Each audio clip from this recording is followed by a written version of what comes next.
सहनाववतु सहनौ भुनक्तु सह वीर्यं करवावहै तेजस्विनावधीतमस्तु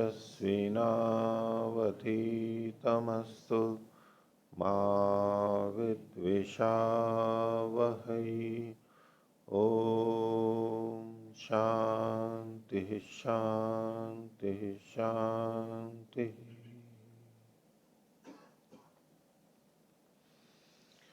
मीमांसा दर्शन की 461वीं कक्षा। मीमांसा दर्शन के 12वें अध्याय का प्रथम पाठ, इसका दूसरा अधिकरण प्रारंभ करते हैं। पृष्ठ संख्या 143।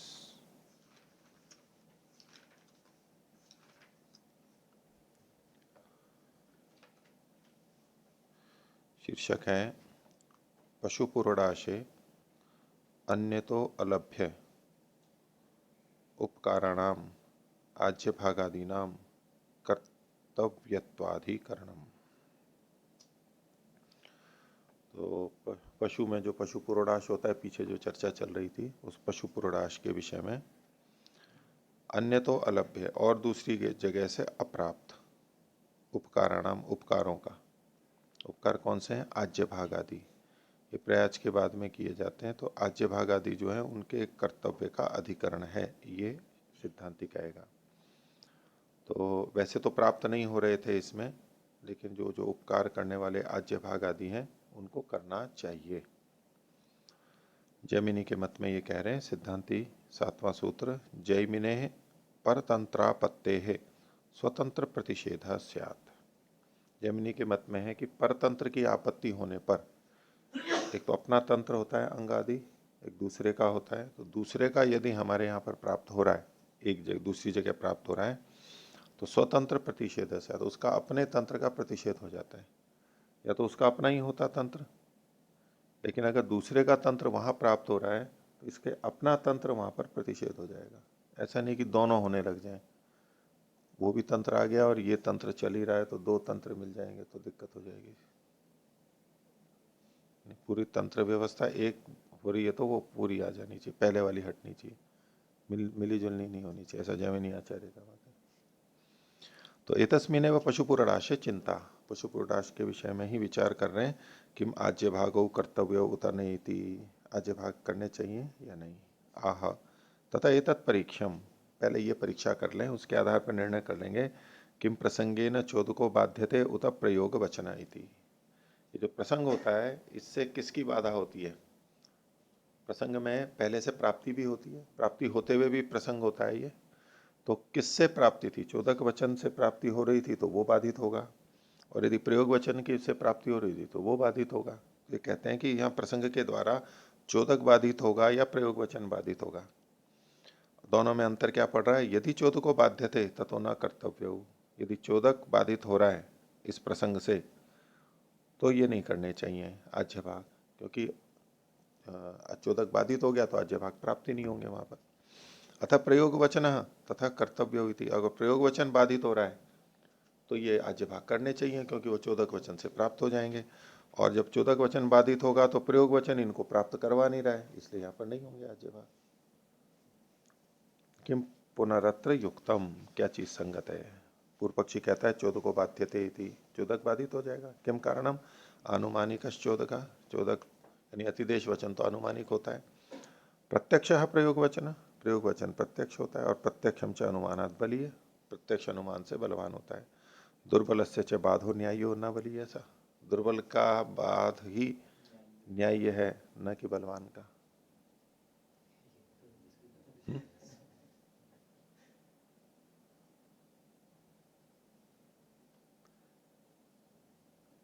जो दोहा है ना, सभी नहीं, जैसे कि वायु भी जो है वो छोटी अग्नि को, दीपक को तो बुझा देती है और बड़ी अग्नि को बढ़ा देती है। पवन जलावत आग को दीपक दे ही बुझाए। आगे नहीं, चलना नहीं, उसके साथ वो है। मैं उस दूसरी को ही तो पूछना चाह रहा था। दौड़ाना है ना, चलाना नहीं है। सभी सभी सहायक सबल के, कौ न निर्बल सहाय, ऐसा कुछ है वो। और फिर वो ये अग्नि वाला ही उदाहरण है वहां पर भी। सबल सहायक सबल के कौन निबर सहाय पवन जलावत आग को दीपक दे बुझाए। ये बात हुई। तो सहायक कौन किसका होता है? अब ये निंदा में कहा जा रहा है या प्रशंसा में कहा जा रहा है? सभी सहायक सबल के, सबल के सब सहायक होते हैं, निर्बल का कोई सहायक नहीं होता है। वायु भी ऐसा ही करती है, भगवान की बनाई हुई।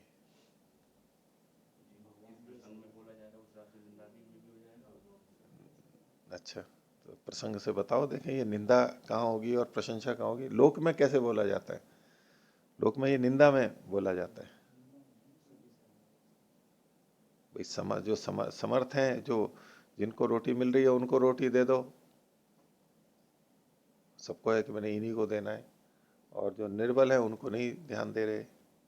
तो सबल के सब सहायक होते हैं। बलवान होता है तो उसकी सहायता करने वाले और दो खड़े हो जाते हैं। जो निर्बल होता है उसकी सहायता के लिए जाते नहीं है, बोले इसके साथ क्यों जाए, हम भी हार जाएंगे। तो एक सामान्य प्रवृत्ति है। तो उसी तरह से यहाँ पर का दुर्बल से च बाधो न्यायो न बली ऐसा। दुर्बल का बाध न्याय्य है, बलिवान का बाध न्याय्य नहीं है। ये उचित है या नहीं है? न्याय्य है अन्याय्य? जो दुर्बल व्यक्ति होता है उसको तो रोक दो, कार्यक्रम में घुसते हैं ना अंदर। अपने यहाँ भोजनालय में, ऋषि मेले पे, तो जो दुर्बल है उसका तो बात हो जाएगा, जो बलवान है उसका तो बात नहीं होगा। इस बार की घटना है, वहाँ खड़े हुए थे एक ब्रह्मचारी हुए, भोपाल वाले, क्या नाम था उनका? भोपाल के थे ना, अक्षय जी। हाँ, अक्षय जी थे शायद, वही थे। उधर खड़े हुए थे, इंदौर के, इंदौर के, हाँ इंदौर के। तो मैं उधर से भोजनालय में आ रहा था, तो उन्होंने तो मेरे को तो नहीं देखा था, मैं उधर आ रहा था। मेरे आगे है कि दो तीन वानप्रस्थी थे, वो अंदर घुसने लगे। तो उन्होंने कहा कि नहीं रुको, वो कहाँ है? तो उनमें से एक वानप्रस्थी बोले चल हट, ऐसे गुस्से में बोले, ऐसे क्या बताइए ये कौन है जो बीच में, और अंदर घुसते चले गए। वो बेचारे चुपचाप रह गए। क्या करते हैं, एकदम ऐसे नहीं मेरे सामने खड़े और बोल के वो अंदर चले गए। मैंने कहा देखो क्या स्थिति होती है, रोका नहीं जा सकता समाज में। रोकते ही तो झगड़ा कर बैठते, वो तो पगड़ी वगड़ी लगा रखी पूरे धोती कुर्ते में, वो वानप्रस्थी, वो तो कागाठ है, वो तो उनके पोते के समान, बड़ी अवस्था के 60-65 के होंगे। तो बलवान को तो कोई नहीं रहा, और दुर्बल होता है उसके लिए सारे नियम लगेंगे कि आपको ये करना चाहिए, आपको ये करना चाहिए। जहाँ कोई बड़ा आया, भाई मैं उसका संबंधी हूँ या वो हूँ, बोले अच्छा अच्छा जी जाओ जाओ जी जाओ। यात्रा पे भी, टोकन भी, और पुलिस थाने में भी, सब जगह बलवान के सब सहायक होते हैं। दुर्बल का कोई सहायक नहीं होता है, उसको तो नियमों में चलाया जाता है। हाँ हाँ,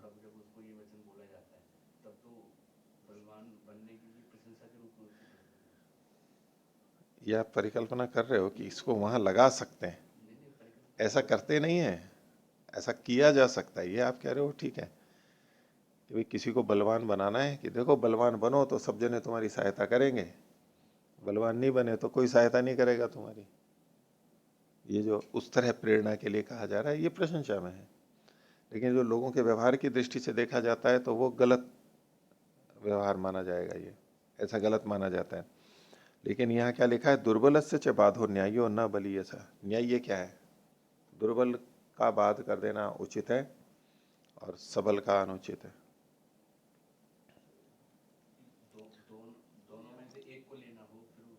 तो दोनों में से एक लेना हो तभी तो होना तो ये चाहिए कि जो दुर्बल है उसकी उसकी सहायता करनी चाहिए, उसका बात नहीं करना चाहिए।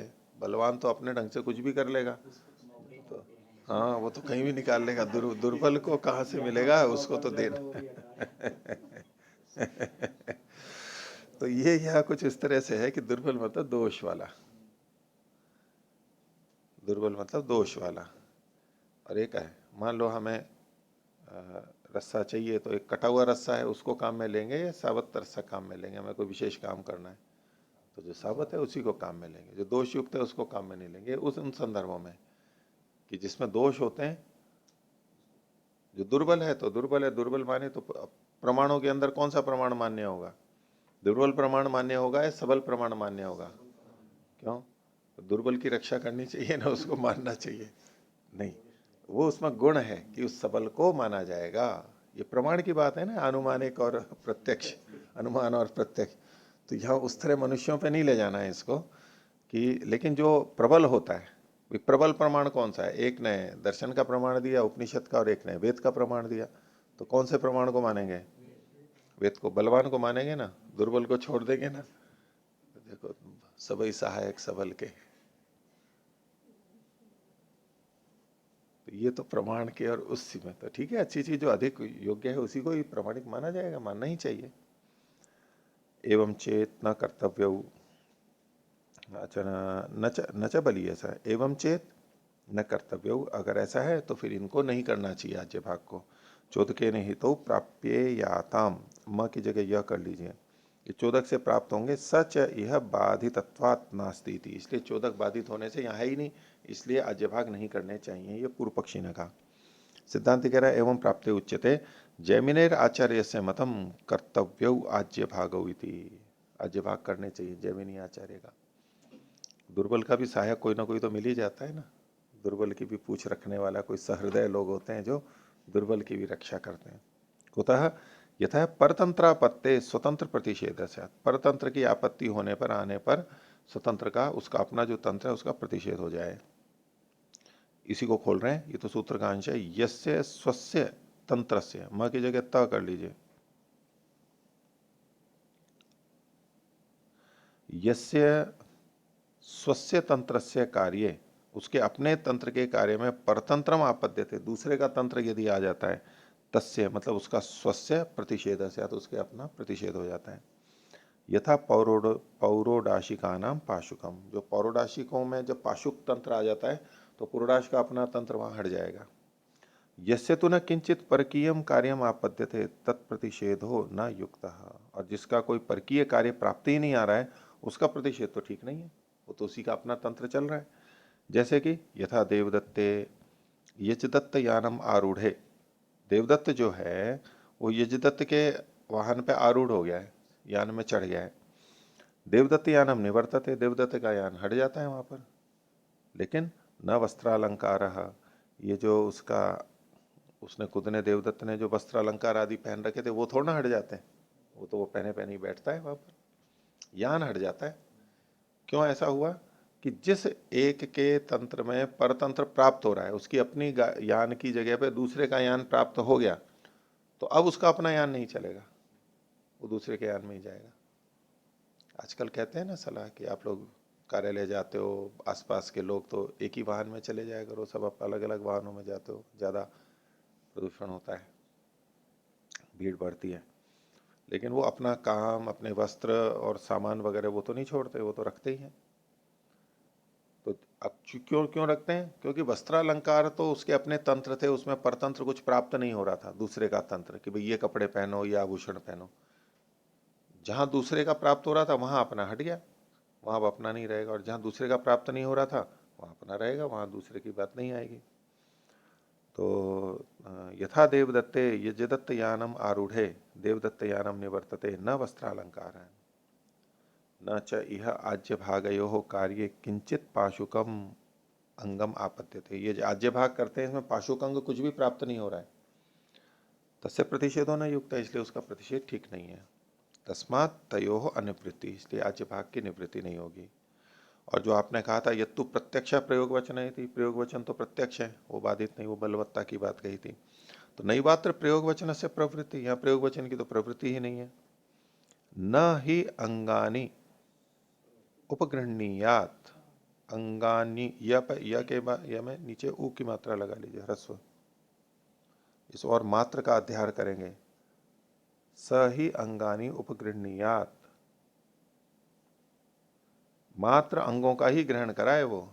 इन्होंने कहा कि नैवात्र प्रयोग वचन से प्रवृत्ति, प्रयोग वचन की तो प्रवृत्ति ही है, प्रवृत्ति नहीं, यहां प्रयोग वचन की प्रवृत्ति नहीं है। और जो प्रयोग वचन है भी वो मात्र अंगों को ही ग्रहण कराएगा, न तो विधानम कुर्यात, वो अंगों विधान नहीं कर सकता है फिर, न तो विधानम कुर्यात, ये अध्ययन कर रहा हूं मैं। तो न मात्र अंग, मात्र का भी अध्ययन है, स मात्र ही अंगानी उपगृहणीयात, अर्थात न तो विधानम कुर्यात। पाशुकई रेव चांगई पुरोडाशो अंगवान, पाशुक अंगों से ही पुरोडाश भी अंगवान हो जाता है। प्रत्यक्षोपि ही अयम न आज्य भागो गृहणाति, ये प्रत्यक्ष होते हुए भी आज्य भाग का ग्रहण नहीं करता है। प्रकरण सन्निहितम अंगम प्रयोग वचने न गृह्यते, प्रयोग वचन के द्वारा कौन सा अंग गृहित होगा, जो प्रकरण के सन्निहित होगा उसका ग्रहण हो जाएगा। न च पशु आज्य भागो विद्यते, पशु में तो आज्य भाग है ही नहीं, उसका ग्रहण ये कर ही नहीं सकता है। प्रतिषिद्धत्वाद, क्योंकि आज पशु में आज्य भाग प्रतिषिद्ध है, प्रतिषिद्धत्वाद के बाद में पूर्ण विराम हटा लीजिए, प्रतिषिद्धत्वात् हेतु है और अब उसी को दिखा रहे हैं आगे। तऊ न सौम्य अध्वरे न पशु इति, बंद कर लीजिए इसको विपरीत अल्प विराम में। तऊ का मतलब है आज्य भागो, ये सौम्य और अध्वर में, सौम्य सौम्य अध्वर में यज्ञ में, और न पशु में, इन दोनों में ये नहीं होते हैं। आगे अपि चोक्तम एतत्, और ये हमने पहले कहा ही था, प्रयोग वचन उत्पन्नानाम अंगानाम ग्राहका, प्रयोग वचन जो होता है वो उत्पन्न अंगों का ही ग्राहक होता है, अंग वहां उत्पन्न होते हैं उनका ग्राहक होता है, पहले से विद्यमान होते हैं। प्रयोग वचन है उत्पन्नानाम अंगानाम ग्राहक, चोदकस्तु उत्पादको ग्राहकश्च, लेकिन अतिदेश वचन जो है वो उत्पादक भी होता है और ग्राहक भी होता है, यानी वहां पर नहीं पढ़ा होता, प्रकृति से लेकर के आ जाता है, यहाँ उत्पादन कर देने वाला होता है, ग्राहक हो जाता है। तस्मात् स बलवान, इसलिए चोदक यहाँ पर बलवान है, इन्हें चोदक का समर्थन किया, वो भी बलवान है इसलिए किया। अगला अधिकरण तीसरा, सोमांगेष्टि पश्वादिषु सौमिक वेद्या दार्शिक वेदे प्रसंगाधिकरणम। तो सोम का अंग जो इष्टि पशु आदि हैं उनमें सौमिक वेदी के द्वारा, सौमिक वेद्या सोम याग में जो वेदी बनाई जाती है उसके द्वारा, दार्शिक वेद है यानी दर्श की, दर्श पूर्णमास की जो वेदी होती है उसका प्रसंगाधिकरण, प्रसंग का अधिकरण है। कि एक वेदी तो सौमिक थी और दार्शिक वेदी भी थी, दर्श पूर्णमास की भी वेदी थी, तो अब यहां पर यदि प्रसंग मानेंगे तो सौमिक वेदी से ही दर्श के कार्यों को भी कर लिया जाएगा, और नहीं मानेंगे प्रसंग तो एक वेदी और बनानी पड़ेगी, दो बनानी पड़ेंगी, ये यहाँ का विषय है। तो पूर्व पक्षी कह रहा है नानार्थत्वात् सोमे दर्शपूर्ण मास प्रकृति नाम वेदी कर्म स्यात्, तो सोम में नानार्थत्वात् भिन्न भिन्न उद्देश्य कर्म होने के कारण से दर्शपूर्ण मास प्रकृति वाले जो चीज हैं उनके लिए वे वेदी कर्म स्यात्, अलग से वेदी कर्म होवे। भाष्य सोमे यानी दर्शपूर्ण मास प्रकृतिनी कर्माणि महावेद्याम वर्तन्ते, तो याग तो सोम है लेकिन उसमें दर्शपूर्ण मास प्रकृति वाले जो कर्म यहाँ महावेदी में प्रवृत्त हो रहे हैं, कर्म हो तो सोम याग में रहे लेकिन है ये दर्शपूर्ण मास के, वो यहाँ पर हो रहे हैं। तेषु चिंता तेषाम वेदिर भेदेन कर्तव्या उतनायति, तो सोम की जो वेदी है उससे भिन्न वेदी इसकी बनानी चाहिए या नहीं, ये प्रश्न है। किम प्राप्तम, पूर्व पक्षी कहता है भेदेन कर्तव्य, अलग से बनानी चाहिए। किम कारणम, तो चोदकम प्रापयति, अतिदेश से प्राप्त हो रहा है, एवं चोदकानुग्रह भविष्यति, अतिदेश का भी अनुग्रह होगा। इस पर सिद्धांति कहता है नानु सौमिकी एवं प्रसंगात कार्यम साधयेत, ये जो सौमिकी वेदी है यही प्रसंग से कार्य को सिद्ध कर देगी, यानी ये इसी एक से दोनों का कार्य हो जाएगा। अत्रोच्यते, इसमें पूर्व पक्षी कह रहा है न साधयेत, कस्मात नानार्थत्वात्, ये सिद्ध नहीं करेगी नानार्थ होने से। ये नानार्थता सूत्र में कही गई है, उसी को खोल रहे हैं आगे। क्या है, नानार्थे एते वेदी, ये जो वेदी है ये भिन्न भिन्न प्रयोजन वाली है। कैसे, दर्शपूर्ण मासी की हविषा, दार्शपूर्ण मासी की हविषाम आसादनार्था। दार्शपूर्णमासी जो वेदी है वो हवियों के रखने के लिए है। सौमिकी प्रचारार्थ, और सौमिक वेदी है वो प्रचार आने जाने के लिए है। तत्र प्रसंगो नोपपत्यते, इसलिए इनका प्रसंग नहीं होगा, प्रयोजन अलग अलग है इनका। यत तंत्रिणो अंग मध्य पाति अंगेन एकार्थम तत्प्रसज्यते। ये कहना चाह रहा है कि ये प्रसंग कब बनता है।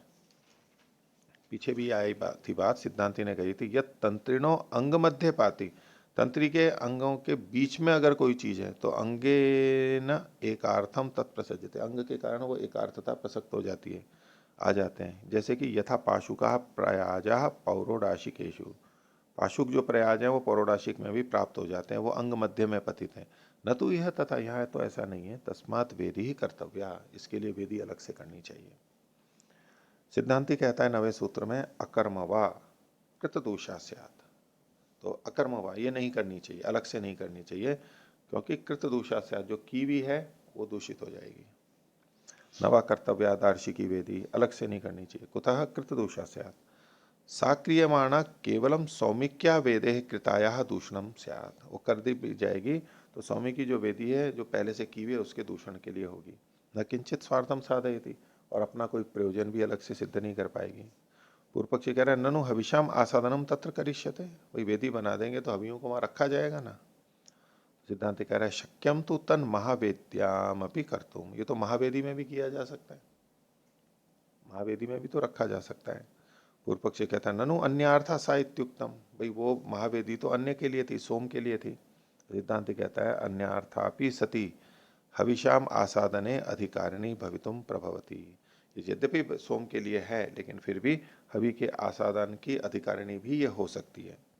वेद्याम हविषाम आसादनम श्रुतम, वेदी में हवियों का आसादन सुना ही जाता है। वेदी मतलब सामान्य वेदी में ये मपीच वेदी, और ये जो स्वामी की वेदी है ये भी वेदी है। न तत्र तदर्थायाम अतदर्थायाम वा इति एषा विशेष श्रूयते, ये उसके लिए होगी, ये उसके लिए होगी, ये इसके लिए नहीं होगी, ऐसा तो कुछ वहां सुना नहीं जाता है विशेष। तस्मात् न कर्तव्य दार्शिकी, इसलिए दार्शिक वेदी करने की आवश्यकता नहीं है, सौमिक से ही काम चल जाएगा, उसी में सामान को रख देंगे। तो इसमें क्या कहेंगे, प्रसंग हुआ या नहीं हुआ, इसको प्रसंग प्रसंग हुआ या नहीं हुआ, हो गया। और कोई प्रसंग हुआ या नहीं हुआ, ये है, हो गया प्रसंग। कैसे प्रसंग हुआ, अच्छा हाँ, दूसरे की, और ये भी अभी अभी वहां रखी जा सकती हैं, रखी जा सकती हैं, तो ये प्रसंग हो गया। चौथा अधिकरण ज्योतिष्टो में सवनीय पशु सवनीय पुरोडाशादिशु सौमिक पात्रेर ग्रह, इसमें ग में रेफ लगा लीजिए नीचे, ग्रह चमसैर दार्शिक पात्राणाम जुह्वादीनाम प्रसंगाभावाधिकरणम, ये प्रसंग का अभाव बताएंगे, ये समान नहीं होंगे, अलग अलग होंगे। किस स्थिति में, तो ज्योतिष्टोम में सवनीय पुरोडाश के समय, सवन काल में जो पुरोडाश होता है, सवनीय पुरोडाश आदि में सौमिक पात्रों से, सोम के जो पात्र होते हैं ग्रह चमस, उन्हीं के द्वारा सौमिक पात्री ग्रह चमसई लिखा भी है, ग्रह और चमस के द्वारा दार्शिक पात्राणाम, दर्श दर्शपूर्ण मास के जो पात्र होते हैं जुहू आदि ध्रुव आदि, उन पात्रों का प्रसंगाभाव अधिकरण, प्रसंग के अभाव का अधिकरण है। सोमयाग चल रहा है और उसमें दर्शपूर्ण मास की क्रियाएं भी चल रही हैं, तो एक तो है कि भाई सोमयाग के जो पात्र हैं उन्हीं में इनको भी कर लिया जाए दर्शपूर्ण मास को, एक है कि नहीं सोमयाग के पात्र अलग हैं और दर्शपूर्ण मास के पात्रों को अलग से लेना चाहिए। तो अगर दर्शपूर्ण मास के पात्र लिए जाए वहां पर, तो ये प्रसंग होगा या अप्रसंग होगा, वेदपाल जी है कैसे, संतोष जी प्रसंग होगा अप्रसंग होगा, अप्रसंग होगा क्या वेदपाल जी, प्रसंग अप्रसंग क्यों,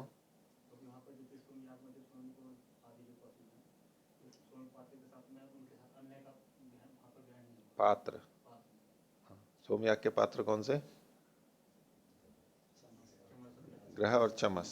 वो चमस वो अलग तरह का, वो चौकोर सा होता है ना, वो वाला चमस हो गया। और दर्श के पात्र जू आदि। अच्छा, काम नहीं चलाया उन्हीं बर्तनों से इन्होंने। देखिए, तो 10वां सूत्र पूर्व पक्षी का, पात्रेषु च प्रसंग स्यात् होमार्थत्वात्। तो पात्रों के विषय में प्रसंग हो जाए, क्योंकि होम के लिए, वो भी होम के लिए, ये भी होम के लिए है। तो सोमे एव यानी दर्शपूर्ण मास अप्रकृतिनी ग्रह चमसे प्रयुक्ते वर्तन्ते। तो सोम में ही जो ग्रह चमस प्रयुक्त हैं, कैसे हैं? दर्शपूर्ण मास अप्रकृति वाले, दर्शपूर्ण मास अप्रकृतिनी कर्माणी, या इसको दर्शपूर्ण मास अप्रकृतिनी, अप्रकृतिनी कर्माणी में इससे जोड़ रहा हूं। दर्शपूर्ण मास प्रकृति नहीं है जिनकी, ऐसे कर्मों, ऐसे कर्म से संबंध में जो ग्रह और चमस प्रयुक्त होते हैं उनके लिए है। अगर दर्शपूर्ण मास प्रकृति वाले होंगे तब तो ठीक है, वहां के पात्र आ जाएंगे, आ सकते हैं, लेकिन ये दर्शपूर्ण मास से जुड़े हुए नहीं है ये कर्म, उनमें जो पात्र हैं। जैसे कह रहे हैं कि यथा सावनः पशु, ये सवनीय पशु जो होता है ये अप्राकृत है, प्रकृति में नहीं है। सावनः सावनः पुरोडाशाः सोमश्चरु, ये भी प्रकृति में नहीं है। तेषु विचार्यते किम तेषाम ग्रहिशंसैर्वा होमा कर्तव्य अथवा दार्शिक श्रुवादि भी पात्रे। तो इनमें ग्रह और चमस से होम करना चाहिए अथवा दार्शिक श्रुवादि से करना चाहिए। तत्रोच्यते, पूर्व पक्षी कह रहे पात्रेषु च प्रसंगः स्यात्, पात्र के विषय में तो प्रसंग होना चाहिए। कुतः? होमार्थत्वात्, होमार्थानि तानि पात्राणि, ये सब होम के लिए हैं। सच होमो ग्रह चमसे नापि निर्वर्त्यते। तो ये जो होम है तो ये तो ग्रह और चमस से भी पूरा हो जाएगा। सोम तंत्र मध्य पतितानि कर्माणि, और ये जो कर्म है दर्शपूर्ण मास वाले, ये सोम के तंत्र के बीच में पतित हैं, तो उन्हीं पात्रों से हो जाएगा। तेषु ग्रहे चमसैर्वा होमा कर्तव्य है, तो उसमें ग्रह और चमसों से होम कर लेना चाहिए। मतलब सोम के जो अंग आदि है, तंत्र है पूरा, उसी के बीच में दर्शपूर्ण मास भी करने का आ गया, तो उसके बीच में है ना, ये बस तंत्र के बीच में पड़े हुए हैं, तो उन्हीं के पात्रों को ले लेना चाहिए, ऐसा पूर्व पक्षी कह रहे हैं। बीच में पड़े हुए हैं तो वहीं के जो पात्र हैं उसी से काम चला लेंगे। नहीं नहीं, बीच में भी तो हो जाता है ना, यूं तो अलग से तो होते ही हैं, ये अलग से तो होते ही हैं, लेकिन ये पिछले वाले अगले वालों में भी तो बीच बीच में आ जाते हैं। आगे सिद्धांति कह रहा है न्याय्यानि वा प्रयुक्तत्वात् अप्रयुक्ते प्रसंग स्यात्। नहीं, बोले कि ये जो दर्शपूर्ण मास वाले पात्र हैं वो आने चाहिए, क्योंकि प्रयुक्त हैं, वो पहले से उसमें काम में लिए जा चुके हैं। यदि अप्रयुक्त होते, पीछे नहीं होते, तो प्रसंग कर लेते कि भाई और पीछे से है नहीं तो इन्हीं से काम चला लेते। न्याय्यानि वा दर्शपूर्ण मासिकानि स्युः, दर्शपूर्ण मास वाले न्यायी हो। तैर होम क्रियते कुतः प्रयुक्तत्वात्। प्रयुक्त हेतु कैसे है? प्रयुक्तानि तानि विद्यन्ते, कैसे रहते हैं वो आगे बताया है वचन से विपरीत अल्फिराम है। यद अगृहीत्वा आज्ञानी सोमम आसादयेयुः अपघ्नन्ति यजमानम। तो सोमम आसादये, माँ के बाद में सा जोड़ लीजिए, सोमम आसादयेयुः अपघ्नन्ति यजमानम। तो आज्य को लिए बिना जो सोम का आसादन करते हैं तो वो यजमान को मार देता है। अतः यद गृहीत्वा आज्ञानी आसादयंती, जो आज्य को लेकर के और फिर सोम का आसादन करते हैं तो न यजमानम अपहंती थी, यजमान को नाश, यजमान का नाश नहीं करते। इति प्रथमम तावत तेषाम प्रयोगा, तो पहले तो आज्यों का प्रयोग यहाँ पर हो ही गया है, पहले भी हो चुका है। प्रोक्षणम सम्मार्जनम च अल्प विराम ततः आज्य ग्रहणम, तो पहले प्रोक्षण होगा, फिर सम्मार्जन होगा और फिर उसमें आज्य का ग्रहण होगा। तानी एव आज्य प्रयुक्तानि विद्यन्ते, तो ये पात्र आज्य से प्रयुक्त पहले से है वहां पर। सूत्र का भाग है ये, अप्रयुक्ते प्रसंग से। प्रसंग कहाँ होना चाहिए? जो अप्रयुक्त हो, पहले से प्राप्त नहीं हो। यन मध्यपातिनो अंगम न प्रयुक्तम तत्कार्य तंत्रिणो अंगम प्रसज्यते। तो जो बीच में रहने वाले जो अंग हैं लेकिन प्रयुक्त नहीं है, तो वो उसके कार्य में तंत्री अंग प्रसक्त हो जाते हैं। स्वस्य अभावे ही परकीयम उपजीव्यते, अपना अभाव होगा तभी दूसरे का आएगा और उससे फिर काम चलाया जाता है। असन्निहिते ही स्वस्मिन याने देवदत्तो यजदत्त यानम आरोहति, अपना यान न होने पर ही देवदत्त यजदत्त के यान में आरोहित होता है। अपना होता है तब थोड़ा ना करेगा, अपना यान नहीं है तो देवदत्त यजदत्त के यान में बैठेगा, अपना है तो क्यों बैठेगा?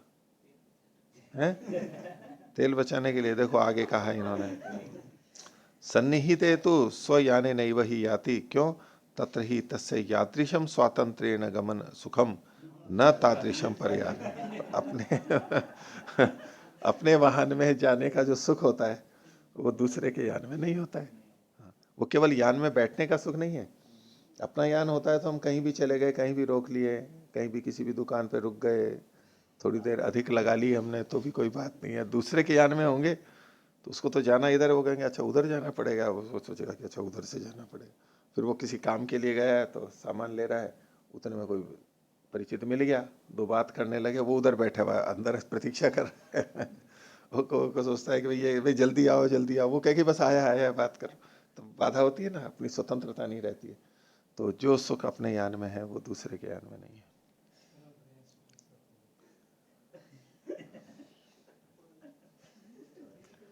पर गृह सुखी सर्पवत, ये तो उनके लिए है जिनका स्वगृह नहीं हो। ये प्रसंग की बात नहीं है, ये उनकी बात है जिनके पास दोनों के पास यान है। जिसके पास यान नहीं है तब तो दूसरे के यान में जाएगा ही, और उसमें भी सुखी नहीं होता है, कई बार दुख भी हो जाता है। अगर विशेष व्यक्ति के साथ में बैठा है श्रद्धालु, तब तो वो अपने सारे काम छोड़ करके हमारे काम के अनुसार हमारे को ले जाएगा और छोड़ेगा, अपना बीच में नहीं करेगा। और अगर वो थोड़ा कम है तो सोचता है इनको तो मैं ले ही जा रहा हूँ, इन पर तो उपकार कर ही रहा हूँ, मैं अपने दो काम ये भी करते हुए चलता हूँ। तो फिर दो जगह पहले यहाँ भी मिल लेता हूँ जी, ये भी खरीद लेता हूँ, और वो उधर बैठा हुआ है, हम दूसरे के यान में बैठे हैं, तो बैठने का सुख ले लो बैठने का वो अपना काम कर रहे हो, आपको घड़ी बार बार देख रहे हो कि भाई ये कब आएगा, उसको बार बार बोल भी नहीं सकते भाई जल्दी आओ, खुद ही तो बैठे थे भाई मैं जा रहा हूँ।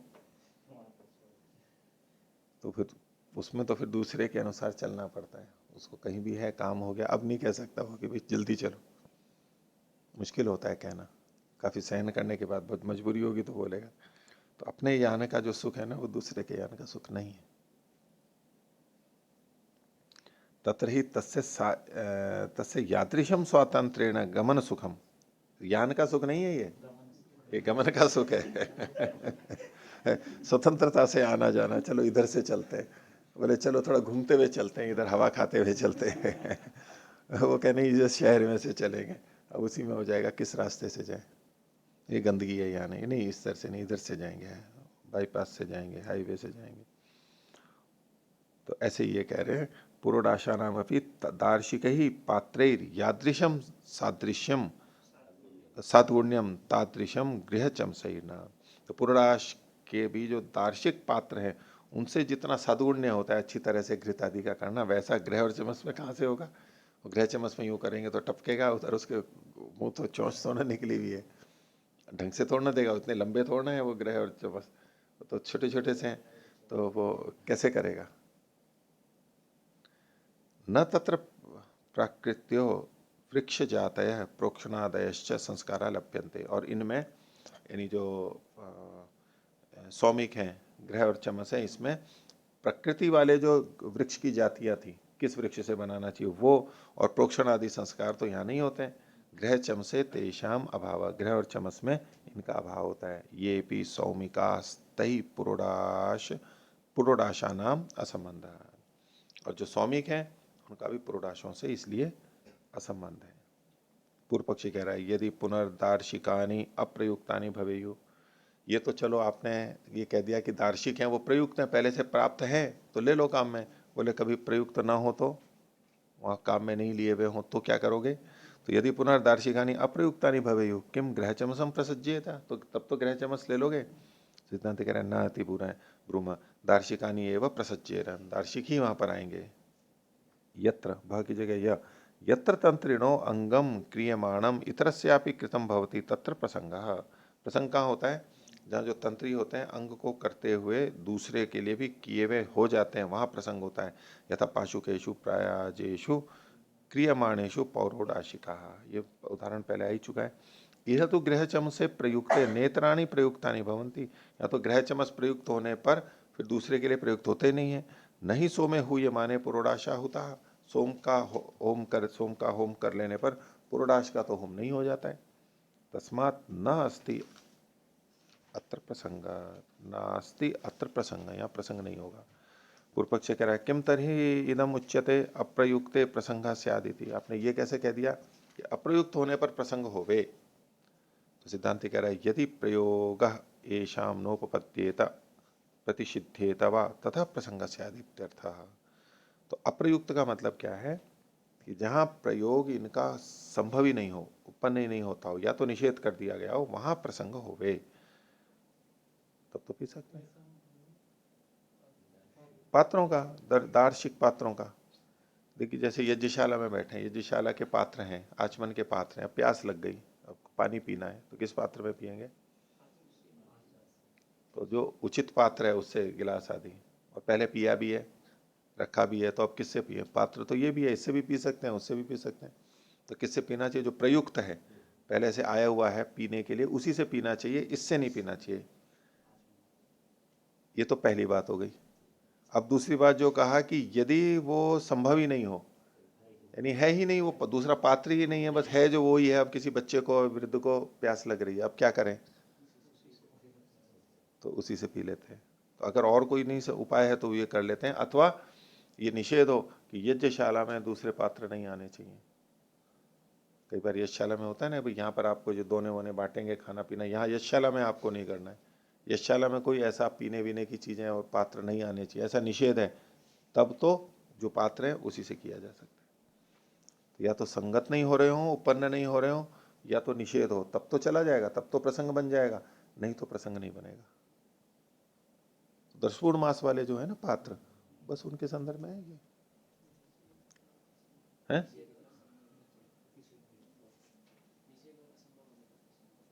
नहीं, हाँ, अगर अगर उपपन्न ना हो रहे हो वो, अथवा निषेध हो, तब तो हो सकता है प्रसंग। ये तो ऐसा हो तो हो, ऐसा कह रहा है। ये मान नहीं रहा है अभी सिद्धांति यहाँ पर, क्योंकि यहाँ पर है ही नहीं वो, ना तो प्रतिषेध है और ना अनुपपन्नता है, दोनों है। हाँ, नहीं, अप्रयुक्त तो होने पे प्रसंग होगा। अगर ये पात्र पहले से वहां प्रयोग नहीं किए गए होंगे, तब तो जो सौमिक पात्र हैं उन्हीं से कर लेंगे। हाँ, तो प्रयुक्त में था ना। उस अप, अप्रयुक्त में कब होंगे? वो वहां उसने हेतु दिया ना था, यहाँ तो प्रयुक्त हैं। अपने पक्ष की पुष्टि में कहा ना, यहाँ तो प्रयुक्त हैं, इसलिए प्रसंग नहीं आएगा। तो उसने कहा था यदि प्रयुक्त नहीं हो तब क्या करोगे? अप्र नहीं, सूत्र में नहीं, आप सूत्र में देखो, न्याययानी वा प्रयुक्तत्वाद, ये एक भाग हो गया। अप्रयुक्त प्रसंग से, सिद्धांति ने साथ में कहा कि अप्रयुक्त हो तो प्रसंग हो सकता है, प्रयुक्त हो तो प्रसंग नहीं होगा। ठीक है, ये बात हो गई। हाँ, अब इसमें क्या पूछना है? पिछले पृष्ठ में जो अंतिम अनुच्छेद आया था, हाँ, यदि पुनर्दार्शिकानि अप्रयुक्तानि भवेयुः किम ग्रह चमसम प्रसज्येत, ये प्रश्न किया पूर्व पक्षी ने। हाँ, इसका तो खंडन कर दिया। मतलब आवश्यकता फिर भी पड़ेगी, मतलब हाँ, प्रसंग ना हो, हाँ, प्रयुक्त न किया, अप्रयुक्त हो तब भी। क्यों? उसके लिए हेतु दिया आगे। दार्शिकानि एवं प्रसज्येरन यत्र तंत्रिणो अंगम क्रियमाणम इतरस्यापि कृतम भवति तत्र प्रसंग। एक के कर लेने पर दूसरे का भी काम जब हो जाता है तब प्रसंग माना जाएगा। अब यहाँ पर ग्रह पात्र और चम्मच से सोम का जो भी आहुति आदि दे दी, इतने से पुरोडाश यानी दशपूर्ण मास की आहुति तो नहीं दी जा सकती, नहीं दी गई हुई भी है, तो वो होता ही नहीं है।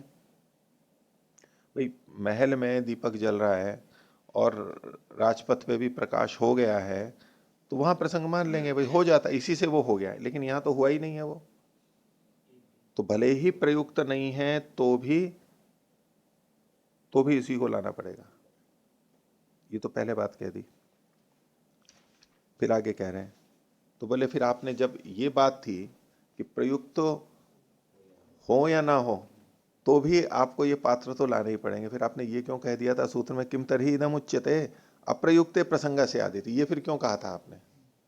सीधा कह देते भाई ये तो काम में लेना ही है, और प्रयुक्त होने पे ये पात्र आएंगे ये भी हेतु नहीं बनेगा, और प्रयुक्त नहीं है वहां पर प्रसंग हो जाएगा ये भी कथन नहीं बनेगा, फिर तो आपने कहा क्यों ये प्रश्न उठाया उसने, उसका उत्तर दे रहा था। तो किम तरही इदम उच्यते अप्रयुक्ते प्रसंग से आदिति, सिद्धांत कह रहा है यदि प्रयोग एशाम नोपपद्येता, अगर इनका कोई प्रयोग हो ही नहीं सकता है वहां पर, संभव ही नहीं है, प्रतिषिद्धेता व अगर निषेध कर रखा हो, ततः प्रसंग से आदित्यर्थ, उसका मतलब ये है तब प्रसंग होगा। अपि च न्यायानी दर्शपूर्ण मासिकानी न ग्रह चमसम, और दर्शपूर्ण मासिक जो पात्र हैं वहां पर उचित है, संगत है, ग्रह चमस वहां संगत नहीं है। पूर्व पक्षी कहता है किम तेषाम न्यायत्व, भाई न्यायत्व क्या है, पात्र तो पात्र है। सिद्धांति कह रहा है दर्शपूर्ण मासयो स्थानी शब्दे न उक्तानी, दर्शपूर्ण मास में ये पात्र शब्द के द्वारा कहे गए थे। ततश्चोदके न पुरुषाशे अतिदिश्यन्ते इति अस्ति शब्द संस्पर्श, और यहाँ पर अतिदेश वचन से पुरुषाश में भी अतिदिष्ट हो रहे हैं, इसमें शब्द का संस्पर्श है, शास्त्र का वचन काम कर रहा है। ग्रहचम से न तो हविर यज्ञ न क्वचित होम श्रुता, ग्रहचमस के द्वारा तो हविर यज्ञ में कहीं भी होम सुना ही नहीं गया, और यहाँ कैसे कर रहे हैं, तो अर्थात क्रिय थे, और कोई पात्र नहीं है तो चलो इसी से कर लो, ये तो अर्थात क्रिय है, शास्त्र का वचन तोड़ना है, शब्द का संस्पर्श तोड़ना है। असति शब्दोक्ते अर्थ क्रिया भवती, जब शब्द नहीं होता है तो अर्थता क्रिया हम कर लेते हैं, जब शब्द है तो उसी के अनुसार करते हैं। दर्शयति चैतानि पात्राणि, और अगली हेतु दे रहा है कि इन पात्रों को इसमें दिखाया भी गया है वचन में, ये पात्र यही पात्र। विपरीत अल्पविराम में लीजिए युनज्मीते पृथिवीम ज्योतिषा सहेति ध्रुवाम अभिमृशति, ये ध्रुवाम ये आ गया पात्र, एक पात्र आ गया। आगे कहा युनज्मी वायुम अंतरिक्षेण ते सहे सह इति उपभृतम, ये उपभृत आ गया। युनज्मी वाचम सह दिवा सूर्येण इति जुहूम इति, ये जुहू आ गया। बंद कर लीजिए वाक्य को। तस्मात् एतैर होमः कर्तव्य है, इसलिए यहां इन्हीं पात्रों से होम करना चाहिए। अगला 15वां अधिकरण शमित्राग्नौ, पांचवा, अच्छा हाँ पांचवा है, हाँ शमित्राग्नौ पशुपुरोडाश श्रपण अननुष्ठानाधिकरण, श्रपणाननु, श्रपण अणा के बाद में न जोड़ लीजिए, श्रपण अननुष्ठानाधिकरण।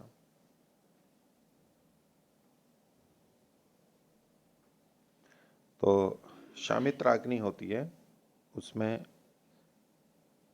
पशु का श्रपण होता है, उसमें पुरोडाश के श्रपण के अननुष्ठान का अधिकरण है, उसमें पुरोडाश को नहीं पकाना है। तो सिद्धांति का ही सूत्र है 12वां, शामित्रे च पशु पुरोडाशो न स्यात् अल्प विराम इतरस्य प्रयुक्तत्वा, शामित्र में पशु पुरोडाश का श्रपण नहीं होना चाहिए, क्योंकि दूसरी अग्नि पहले से वहां विद्यमान है पशु पुरोडाश के लिए। पुरोडाशे एव चिंता, उसी विषय में विचार है। किम एतस्य शामित्रे अग्नौ श्रपणम व कुपा श्रपणम कर्तव्यम उत शालामुखी है, कि इस शामित्र में, शामित्र अग्नि में, ये पशु श्रपणार्थ होती है शामित्र अग्नि, इसमें श्रपण करना चाहिए उत शालामुखी, अथवा शालामुखीय अग्नि में करना चाहिए।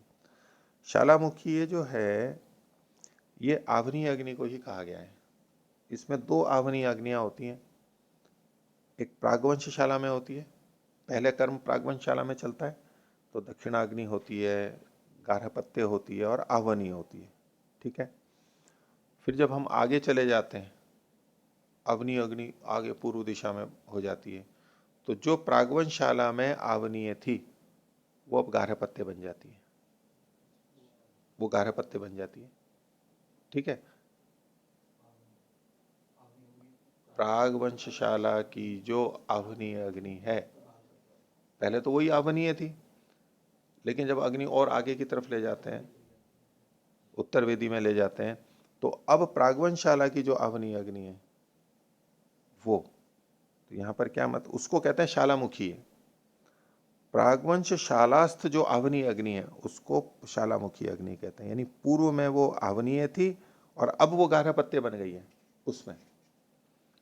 तो किम एतस्य शामित्र अग्नु श्रपणम कर्तव्यम उत शालामुखी, भाई वैसे तो गार्हपत्य में पकाना चाहिए था, पहले ही कार्य चल रहा था, लेकिन अब उत्तर वेदी में वो चली गई है आवनीय, तो पहले वाली जो आवनीय थी वो गार्हपत्य बन गई है, तो उसके अंदर पाक होगा। तो तत स एव न्याय, सिद्धांति कह रहा है वही न्याय है जो पिछले सूत्र में था, इतरस्य प्रयुक्तत्वाद इति, दूसरे के द्वार दूसरे के प्रयुक्त होने से। यानी शामित्र अग्नि में क्यों पकाएंगे, जब पहले से गार्हपत्य है वहां पर, शालामुखी अग्नि है चली रही है, तो उसी में पकाएंगे। गार्हपत्ये च हविषाम श्रपणम श्रुतम, ये पहले से है कि गार्हपत्य में हवियों का श्रवण सुना जाता है। सच प्रयुक्तो विद्यते, और वो पहले की भी बनी हुई विद्यमान है। विपरीत अल्फिरा में लीजिए आगे, शालामुखीय एशो अथ ऊर्ध्वम गार्हपत्यो भवति, ये शालामुखीय है, ये उसके बाद में गार्हपत्य हो जाता है। पहले आवनीय था, फिर गार्हपत्य हो जाता है। तस्मात् तत्र श्रपणम कर्तव्यम, उसी में श्रपण कर लेना चाहिए। अगला अधिकरण छठा, कौंडपायिनामयने प्राजहिते अग्नौ मासाग्निहोत्र श्रपणानुष्ठानाधिकरणम। च है जो, इसको श्र कर लीजिए, और ये अग्नौ में भी एक अवग्रह हट जाएगा फिर, प्राजहिते प्राजहिते ग्नौ।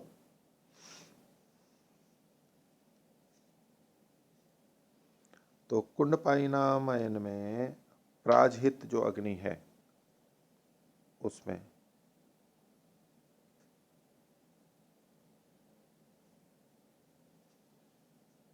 तो प्राजीत को आगे भाष्यकार स्वयं खोलेंगे, गार्हपत्य अग्नि की पूर्वाचार्यों की संज्ञा है, गार्हपत्य अग्नि को ही प्राजहित कहा है।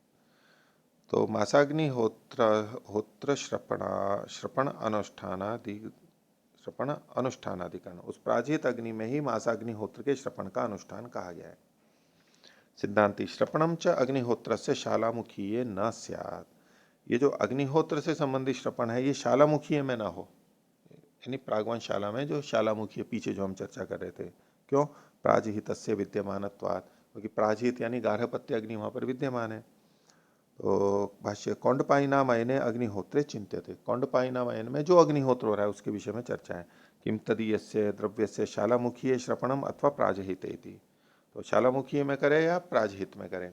प्राजहित इति गार्हपत्य से पूर्वाचार्य संज्ञा, अत्रापि स एव न्याय, पीछे जो था वही न्याय लगेगा कि गार्हपत्ये श्रपणम श्रुतम, गार्हपत्य में ही श्रपण सुना गया है। स एव प्रयुक्तो विद्यते, वो पहले से विहित है ही, चला ही आ रहा है। अप्रयुक्ते च प्रसंगः स्यादिति, अगर प्रयुक्त न होता, अप्रयुक्ते एच मतलब एव के अर्थ में, अप्रयुक्ते एव प्रसंगः स्यात्, तभी प्रसंग होगा। इष्ट है, दोष नहीं है ये। भूयांश अत्र परिहारः, इसमें और भी परिहार कर सकते हैं। कैसे? चोदकेन शालामुखी प्राप्यते, शालामुखी का की प्राप्ति अतिदेश से हो रही है। ज्योतिष्टो में ही तस्य गार्हपत्यत्वम श्रुतम, क्योंकि ज्योतिष्टो में उसका गार्हपत्यत्व सुना गया है। उसका मतलब ये जो शालामुखी है जो आवनीय थी उसका गार्हपत्यत्व सुना गया है ज्योतिष्टो में। तच्च चोदक परंपराया कौंडपायिनाम अयनम आगतम, और अतिदेश परंपरा से कौंडपायिन के अयन में भी ये प्राप्त हो गया है। नामधेयेन तो प्राजहिते श्रपणम प्राप्यते, और नामधेय से इस प्राजहित अग्नि में श्रपण प्राप्त हो रहा है। चोदकाच नामधेय शब्दों बलवत्तर, तो यहाँ तो नाम से ही प्राप्त हो रहा है क्योंकि सीधा सीधा वचन है, तो नामधेय से, नामधेय तो है चोदक वचन से बलवान होता है। तस्मात् तत्र श्रपणम कर्तव्यम, तो गार्हपत्य में ही ये करना होगा श्रपण, और शालामुखी में नहीं करेंगे। सातवां अधिकरण, ज्योतिष्टो में हविर्धान शकट भिन्न शकटांतरे पशुपुरोडाशादीनाम हविर निर्वापानुष्ठानाधिकरणम। तो ज्योतिष्टो में हविर्धान शकट होता है, हवियों को रखने के लिए शकट बनाते हैं, जो गाड़ी बनाते हैं, तो उससे भिन्न शकटांतर में पशुपुरोडाशादि हवि के निर्वाप के अनुष्ठान का अधिकरण, दूसरा शकट लेना पड़ेगा, क्योंकि इसमें ये जो पशुपुरोडाश भी होगा तो उसके लिए भी निर्वाप करना होगा, तो उसके लिए एक अलग शकट होना चाहिए।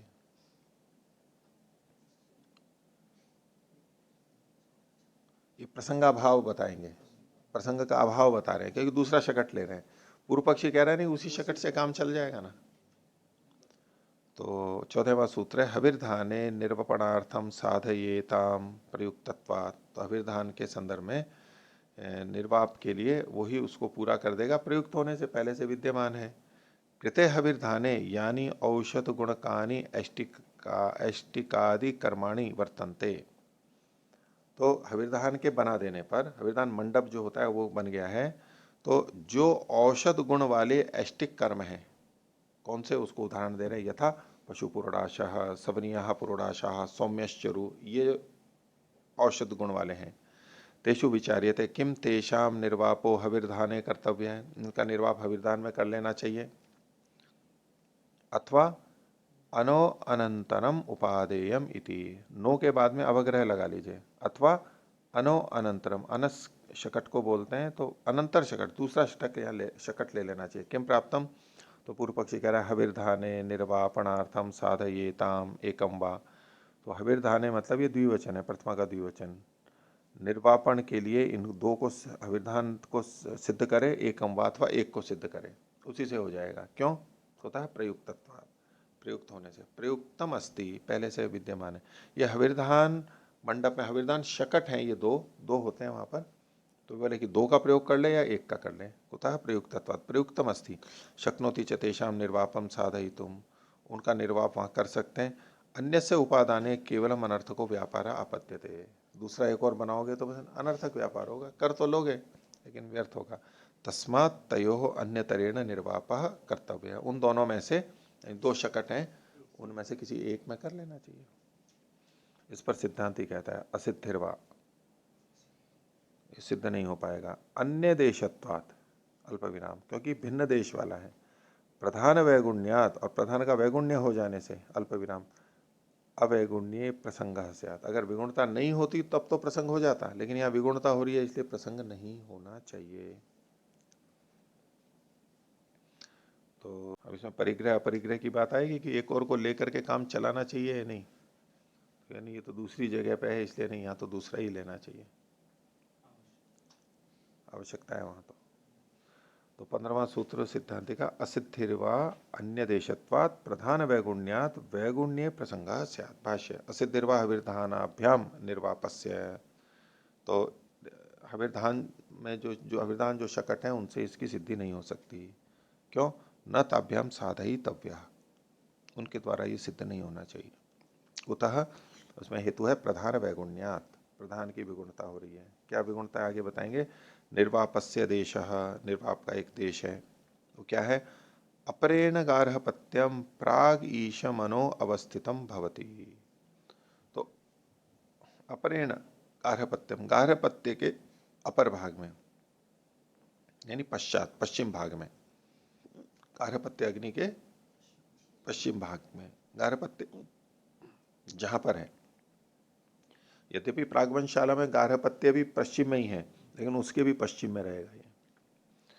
प्राग ईशम, और ईशा जो होती है उसकी, जिस पर जुआ बांधते हैं नहीं, उसकी दिशा जो होगी पूर्व दिशा की तरफ होगी। अनो अवस्थितम, ऐसे रथ वहां पर रहता है। तस्य दक्षिण चक्रम आरुह्य, ग्रह की जगह म कर लीजिए, तस्य दक्षिण चक्रम आरुह्य, उसके दाहिने चक्र पे खड़ा होकर के, ऊपर उठने के लिए ना, नीचे खड़े खड़े ले नहीं सकते, ऊंचे होते हैं, तो पहिए पे खड़ा होकर के और फिर लेगा। तो दाहिने तरफ वाले दक्षिण चक्रम आरुह्य अनसो अधि निर्वपति थी, उसके शकट के ऊपर निर्वाप कर लेता है। यदि हविर्धाने निर्वाप क्रियते, हविर्धान में अगर निर्वाप करना हो तो तद्देशम तन्नीयेत, तो उसको पुरोडाश को उस देश में लाना पड़ेगा, उसको वहां लेकर के आना पड़ेगा, स्थान का भेद हो जाएगा। तथा प्रधानम सोम कर्म विगुणम भवे, तो ऐसे में जो प्रधान सोम कर्म है वो विगुण होगा। हविर्धानयोर मंत्र वच्च नियम वच्च प्रवर्तनम स्थापनम च कृतम अल्प विराम च, अध्याय कर लीजिए, स्थापनम कृतम तत्सर्वम अनर्थकम स्यात्। बोले हविर्धान में के संदर्भ में जो मंत्र वाला और नियम वाला प्रवर्तन किया गया था, मंत्र से युक्त और नियम से युक्त प्रवर्तन किया गया था, प्रवर्तन जो स्थापन और स्थापनम च कृतम, और स्थापन भी जो किया गया था, वो सारा का सारा अनर्थक हो जाएगा। ये तो वैसे ही होगा। अथच पुनः क्रियेते, और अगर आप इसको फिर से करने लगोगे पश्चात, तो तथा अपि आवृत्ति ही अश्रुता अनुष्ठीयेत, श्रुति आश, उसके बाद र लगा लीजिए, तथापि आवृत्ति रश्रुता, आवृत्ति ही अश्रुता, जो आवृत्ति अश्रुत है, शास्त्र में नहीं कही गई है, उसका अनुष्ठान हो जाएगा, आवृत्ति करनी पड़ेगी, ये दोष होगा। आगे, अवैगुण्ये च प्रधान से प्रसंगो युक्त, और प्रधान से अवैगुण्य, प्रधान की अगर अविगुणता होगी तो प्रसंग संगत है, सूत्र में जो कहा था उसको खोल रहे हैं। यत् कारणम प्रधान से यो धर्मस्तम इतरे यथाश्रुतम उपजीवंती, प्रधान का जो धर्म है उसको दूसरे लोग जैसा सुना गया वैसा ही उपजीवंती, वैसा ही करते हैं। क्यों? परवशत्वात्, क्योंकि वो जो अंग होते हैं प्रधान के वश में होते हैं। यदि यथाश्रुते न अस्य कार्यम न सिद्ध्यति इति ततः कामम कार्य लोपो भवेत् सोमवा साधनम प्रयुंजित, तो जैसा श्रुत है उसके द्वारा, यदि यथाश्रुते न अस्य, अस्य मतलब इतरस्य, इसका कार्य अगर सिद्ध नहीं होता है तो इच्छानुसार कार्य का लोप होवे या अपने साधनों को लेवे। न शक्नुयात प्रधान कार्यम व्याहत्य स्वार्थम साधयितुम, प्रधान के कार्य को बाध करके फिर अपना कार्य सिद्ध करे, ये ठीक नहीं है। इस पर पूर्व पक्षी कहता है, अतः कस्माद हविर्धान देशे निर्वापो न क्रियते, हविर्धान के देश में ही निर्वाप क्यों नहीं कर लेते हो? तो सिद्धांत कह रहा है, एवं अपि तेषाम कर्मणाम वैगुण्यम भवेत, उन कर्मों की विगुणता होगी। पहले में तो क्या किया था कि वो हविर्धान जो शकट थे ना, उनको जो सोम के लिए थे उनको उठा करके यहाँ पर ले आए थे, गारह पत्ते के इधर, तो वो उनको यहाँ पर लेके आए। तो बोले कि अच्छा इसमें वैगुण्य होता है, वैगुण्य किसका? सोम का वैगुण्य हो रहा था प्रधान का। तो बोले ऐसा करो ना कि निर्वाप ही वहीं पर कर लो, जहाँ हविर्धान मंडप में शकट रखे हैं वहीं पर ही आप निर्वाप कर लो, उनको यहाँ ले क्यों लेके आते हो, वहीं जा करके कर लो ना। इसलिए कहा, अथ कस्मात् हविर्धान देशे निर्वापो न क्रियते, तो सिद्धांति कहते हैं एवं अपि तेषां कर्मणां वैगुण्यम भवेत, इन कर्मों का वैगुण्य हो जाएगा। क्यों? देश भेद से, क्योंकि ये जो कर्म है निर्वाप वाला कहाँ करना चाहिए था? प्रागवंशाला में गारह पत्ते के पश्चिम में, यहाँ करना चाहिए था, ये वहां जाके करेंगे हविर्धान मंडप में आगे की तरफ, बीच में यानी। तो देश का भेद हो जाएगा, ये गुण का वैगुण्य हो जाएगा, वैगुण्यम भवेत। पूर्व पक्षी कह रहा है, अस्तु परतंत्रोपजीवी जीविनी एतानी यथावस्थितम परतंत्रम उपजीवितुम अर्हन्ति, बोले तो परतंत्र जीवी है, दूसरे के ये अंग कैसे हैं? दूसरे के ऊपर जी रहे हैं, तो जैसी स्थिति रहती है उस तरह परतंत्र से ये तो जी लेंगे। इसके लिए इनको क्या है, जो परतंत्र रहता है, कोई व्यक्ति दूसरे के घर में रहता है तो जैसा समय खाने पीने का जैसा होता है वैसा रह लेता है, तो क्या बात है, ये तो परतंत्र है, तो थोड़ा बहुत तो वैसा हो जाएगा तो हो जाएगा, इस जगह की जगह वहां पर हो जाएगा, इतना तो सहन करना ही पड़ता है। तो अस्तु परतंत्रोपजीविनी एतानी, एतानी मतलब अंगानी, यथावस्थितम परतंत्रम उपजीवितुम अर्हन्ति, वो तो जी सकते हैं। यथा पाशुकान प्रयाजान अन्य कालान अपि पशु पुरोडाश उपजीवती, उदाहरण दिया जैसे पाशुक जो प्रयाज हैं उनको अन्य कालान अपि, जो भिन्न काल में हो रहे हैं, वो तिष्ठन था ना पशु का, उसको भी पुरोडाश, पशु पुरोडाशे उपजीवती, पशु पुरोडाश मतलब उसका आसादन के समय में, पुरोडाश के उस समय कर लेते हैं। सिद्धांत कह रहा है, उच्चते युक्तम तत्र, वहां तो ठीक है, कृतास्ते प्रयाजा, क्योंकि वो प्रयाज किए जा चुके थे, न च कृतस्य क्रमानुग्रहार्थम पुनः क्रिया नहीं आई, वो पहले जब किए ही जा चुके हैं उसमें क्रम के अनुरोध से पुनः क्रिया की जाए, ये आवश्यक, ये तो उचित नहीं है। अयम पुनः करिष्यमाणो निर्वापा शक्यते कर्तुम, लेकिन ये तो निर्वाप किया जाना है अभी आगे, तो ये तो किया जा सकता है। स यदि सगुण शक्यते कर्तुम तथा सगुण कर्तव्य, अगर पूरे गुणों से युक्त किया जा सकता है तो पूरे गुणों से युक्त ही करना चाहिए। शक्यते च अनोरनंतरम उपादाय, और ये संभव है दूसरे रथ के ग्रहण करने पर। तस्मात् न हविर्धान और निर्वाप, इसलिए हविर्धान में जो रखे हुए शकट हैं उसमें निर्वाप नहीं करना चाहिए। अनसाम च दर्शनात्, और अनस को का वचन भी मिलता है, यानी उनका अधिकता दिखती है। तो अनोर बहुत्वम च दृश्यते, अन का बहुत्व कैसे दिखाई दे रहा है, ये वचन आगे दिया, अनांसी प्रवर्तयंती थी, अनस जो रथ हैं ये प्रवृत्त होते हैं। तस्मादपि अनोन्तरम, अवग्रह लीजिए, अनोन्तरम उपादेयमिति, एक अन्य रथ ग्रहण कर लेना चाहिए। अनांसी ये बहुवचन है, इससे पता लगता है कि और भी लिए जा सकते हैं। ठीक है, इतना ही रखते हैं। प्रणव ध्वनि। ओ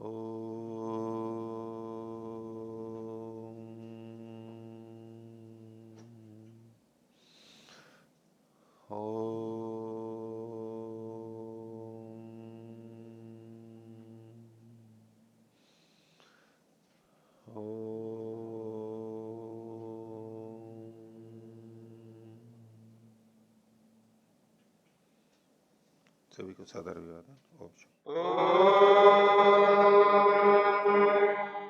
द्यौः शान्तिरन्तरिक्षं शान्तिः पृथिवी शान्तिरापः शान्तिरोषधयः शान्तिः वनस्पतयः शान्तिर्विश्वे देवाः शान्तिर्ब्रह्म शान्ति सर्वं शान्ति शान्तिरेव शान्ति क्षमा शान्तिरेधि। ओम शांति शांति शांति।